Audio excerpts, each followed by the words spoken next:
28. dan Šmarnic, ko zvemo, da dati življenje ne pomeni vedno tudi umreti.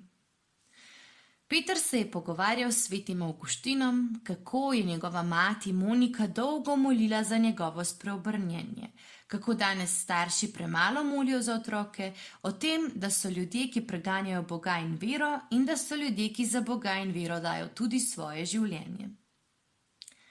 Peter je obstal pred oltarjem in si ni upal spregovoriti.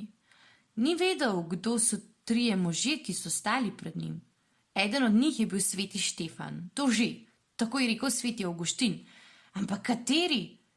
Mogoče ta na sredini, oblečen kot kralj, ki v roki poleg palme seveda drži veliko trnjevo vejo? Ali pa ta na levi z ražnjem, morda pa desni s knjigo? Oblečena sta kot ministranta, le da je njuna oblika vsa zlata. Peter je čakal in upal, da se bodo svetniki predstavili, a so ga tudi oni le tiho opazovali. Dečku ni preostalo drugega, kot da jih pozdravi. Živjo, jaz sem Peter. Vemo, so v en glas odgovorili vsi trije in se navihano nasmehnili. Ti pa ne veš, kdo smo mi, kaj ne? Ne, res ne, je priznal deček. Naj ti ne bo nerodno, saj nisi edini, je prijazno rekel srednji, nato pa zavzdihnil. Včasih ni bilo tako, veš, ljudje so nas poznali in se k nam zatekali po pomoč. Pa nam ne gre za čas, da ne boš narobe razumel, je pohitel tisti z ražnjem. Čas pripada edino Bogu. Tako lepo je bilo, ko smo naslikani na bandera v procesijah lahko spremljali Jezusa, ki se je v monštranci pod podobo kruha sprehajal čez polja in vasi in mesta in blagoslavljal. Na velikonočno jutro, na primer, se je zdaj oglasil še tisti s knjigo. Ali pa v prošnji procesijah za lepo vreme. Zdaj pa se ljudje raje zatekajo k vedeževalcem, kakor k svetnikom, je potožil tisti s trnjem. In mi stojimo pozabljeni in zaprašeni v oltarjih, je vzdihnil tisti s knjigo. Čeprav bi tako radi ljudem pokazali pot k Bogu. Tisti z ražnjem pa je bridko pripomnil. Bolj kot kristjani se za nas zanimajo spomeniškega varstva. In vsi trije so se tej pripombi tako sproščeno zahahljali, da se je še Petru zdelo čudno, da so svetniki za vice, ko so vendar za nebesa. No, naj se ti predstavimo, je rekel srednji.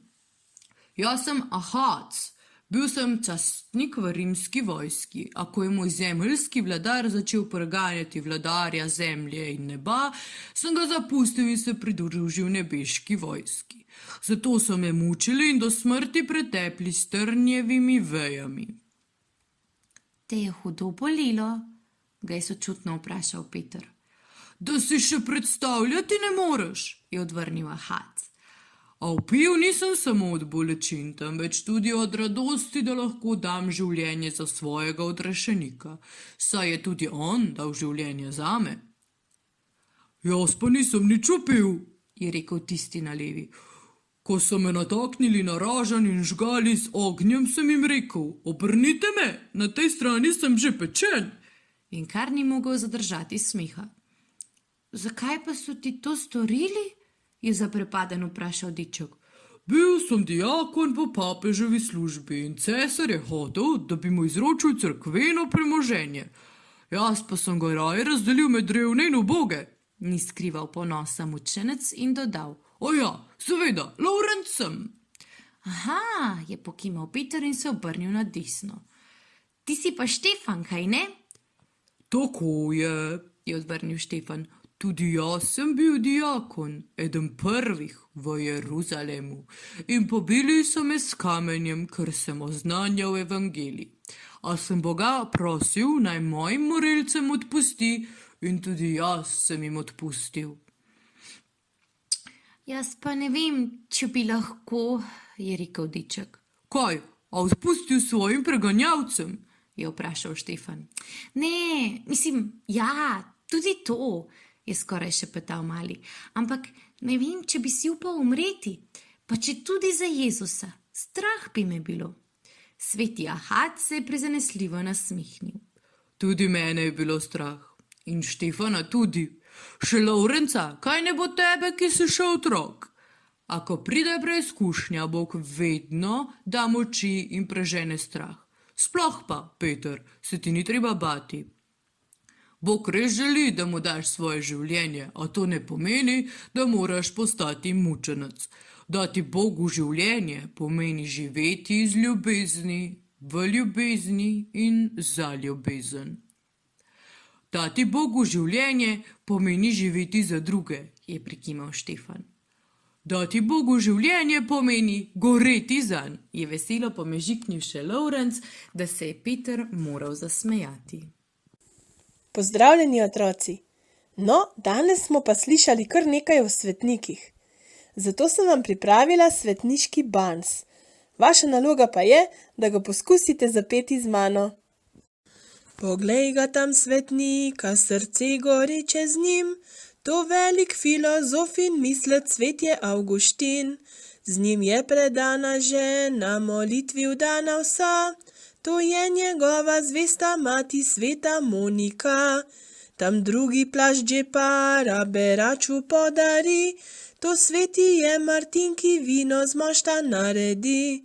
Svetniki pa otroci, imate ga najraj, poznanje kot Miklavž in tudi sveti Nikolaj.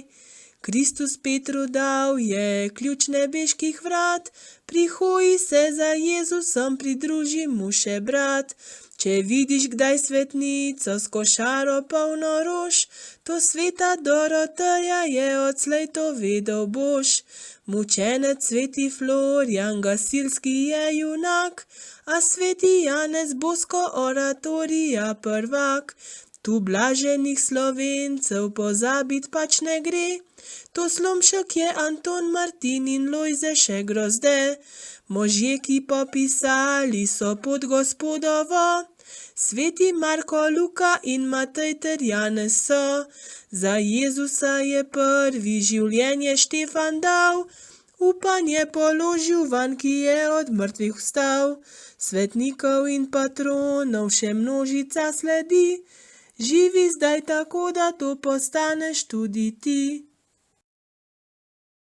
Dragi otroci, vabim vas, da skupaj zmolimo še sklepno molitev. V imenu Očeta in Sina in Svetega Duha. Amen. V današnji zgodbi smo spoznali 3 mučence, ki so Jezusu darovali svoje življenje. Mučencev ni bilo takrat nič strah, saj Jezus vedno poskrbi za to, da ko pride preizkušnja, da moči in prežene strah. Dobri Jezus, daj tudi nam tega poguma, da bi vedno z veseljem povedali, da si ti naš prijatelj in odrešenik. O Jezus, blagoslovi me, odpusti grehe moje, po svoji ljubi materi me sprejmi v srce svoje. Naj v tvojem svetem varstvu spim, v ljubezni tvoji se zbudim in v zadnji uri milost daj, da pridem k tebi v sveti raj. Vse dobro staršem vračaj, v nebesih jim poplačaj in vernih duš usmili se, da bodo tebe gledale. Slava Očetu in Sinu in Svetemu Duhu, kakor je bilo v začetku, tako zdaj in vselej in vekomaj. Amen. V imenu Očeta in Sina in Svetega Duha. Amen. Lahko noč.